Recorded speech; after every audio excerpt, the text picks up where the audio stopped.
All right, so picture this. You're like exploring an ancient shipwreck, centuries old, lying on the ocean floor. Okay, yeah. You'd expect, just a pile of rotted wood and eaten up metal, right? Right. But what if I told you some of the iron nails holding that ship together are still surprisingly intact? Wow. That's the power of rustproofing, and that's what we're diving into today. Yeah. How we fight back against nature's appetite for metal. We've got a stack of career guides here all about, get this, rustproofers. Rustproofers. A job I bet you didn't even know existed. Yeah, not really. So skimming through these, they talk about these workers using all sorts of high-tech gear, special formulas, robotic sprayers. It's not just about slapping on some paint. Absolutely not. It's way more than that. Think of it like this. Rustproofing is like giving metal its own suit of armor against oxidation. Oxidation. Right, oxidation. Right. That's the process where oxygen molecules, they basically gang up on metal atoms and bam, rust. And that rust spreads if you don't stop it. Okay, so these rustproofers are like, what, molecular warriors? Fighting for every atom of metal? Exactly. They use these specialized coatings, right? And those coatings act as a barrier, so the oxygen can't reach the metal surface. And these coatings, they're not just your average paint. We're talking meticulously engineered formulas with different properties depending on what you're using it on. Wait, so different metals, different environments, they need different types of protection? Oh, for sure. Definitely. Take a car, right? Exposed to rain, salt, bird droppings, all that stuff can cause rust to just go crazy. So the undercarriage, you'd probably use a tougher coating, something impact resistant, while the body of the car might get a more flexible coating that can, handle those temperature changes. Wow, I never thought about all that. So what about the people doing this intricate work? What does it take to be one of these rust-proofing pros? Well, according to these guides, it takes a blend of technical skill, of course, problem solving, big time, and a really, really keen eye for detail. Because even a tiny imperfection in the coating, that can be a weak spot for rust to, take hold. High stakes. It's like they're, what, microsurgeons? Except instead of scalpels, they're wielding like high-powered spray guns. Yeah, that's a great way to put it. And just like surgeons, they need to be meticulous and adaptable, especially when dealing with complex shapes and hard-to-reach areas. Sounds like there's a real art to this. This isn't just some, factory job, is it? No, not at all.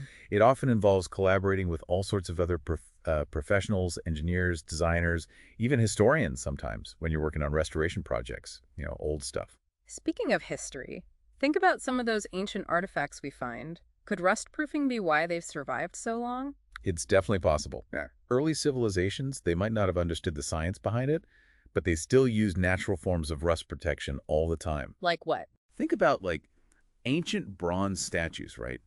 Bronze is an alloy. It's a mixture of copper and tin. And that tin naturally forms a protective layer against corrosion. So even back then, they were fighting this battle against rust. Exactly. We've just gotten a bit more sophisticated in our approach today, that's all. Okay, so rust-proofing. Way more complex, way more interesting than it seems at first glance. But what about its impact on the bigger picture? And that's where things get really interesting.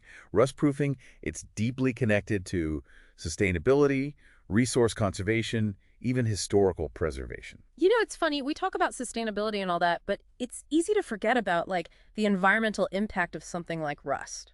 Yeah, it's true. We don't think about it much. Right. But rust, it's basically eating away at our resources. What do you mean by that? Well, think about it. Every time something rusts, you got to replace it. Right. More raw materials, more energy to make the new thing, and then there's the waste from the old thing. It's a whole cycle. And rust-proofing, it breaks that cycle. Exactly. If you protect those metal structures, those products, they last way longer, which means fewer resources used, less waste overall. That makes a lot of sense. Any idea how much of an impact we're talking? Like on a global scale? Rust-proofing saving the world, are we? Well, get this. It's estimated that corrosion costs the global economy trillions, with a T, dollars every year. Trillions! No way! Really? Yeah, trillions. That includes everything. Replacing stuff that's rusted away, the work that gets lost when equipment breaks down, the whole deal. It's huge. Wow. Okay, so rust-proofing, it's not just about saving metal then. It's about saving money, saving resources, the whole shebang. Exactly. And as we try to, move towards a more sustainable future, rust-proofing It's only going to get more important. So rustproofers, the unsung heroes of the sustainability movement. I like that. Right. And it's not even just about protecting new stuff. It's about taking care of what we already have, too. Like with historical preservation. Exactly. Think about those iconic structures around the world. Hmm. Bridges, monuments, those old buildings. Lots of metal there. And rust, it never sleeps. So how do you even begin to rustproof something as massive as, I don't know, the Eiffel Tower? That's where it gets really interesting. They use a mix of those old school techniques and then, like, the latest technology. What kind of technology? Well, there's this thing called laser cleaning, right? They use powerful lasers and they blast away the rust, old coatings, all that, without messing up the metal underneath. Super precise, super efficient. Lasers shooting rust off the Eiffel Tower. That's wild. Right. It's like something out of a movie. And then you've got things like self-healing coatings. They're still in development, but they're really promising. Self-healing coatings, what are those?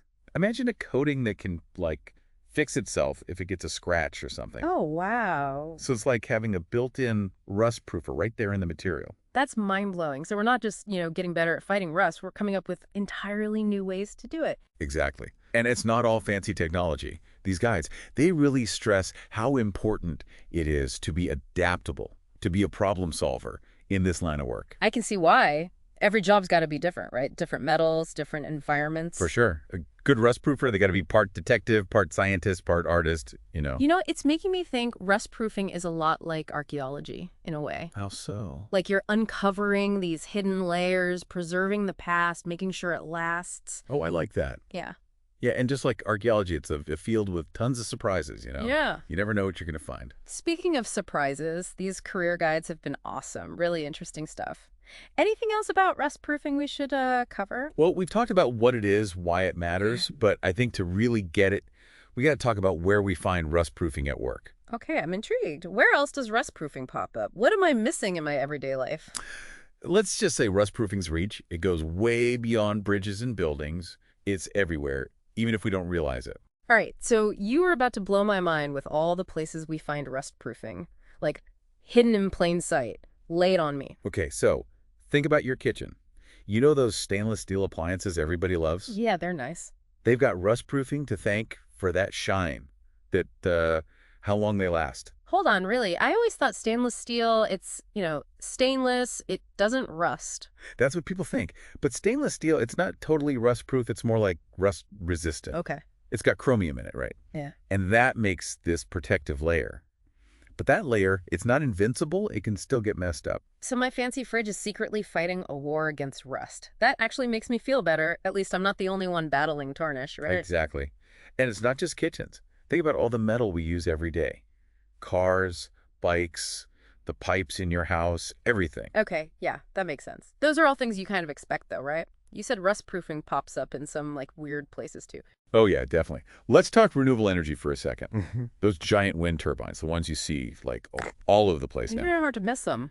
Those things, especially the blades, they're out there facing, the worst of it.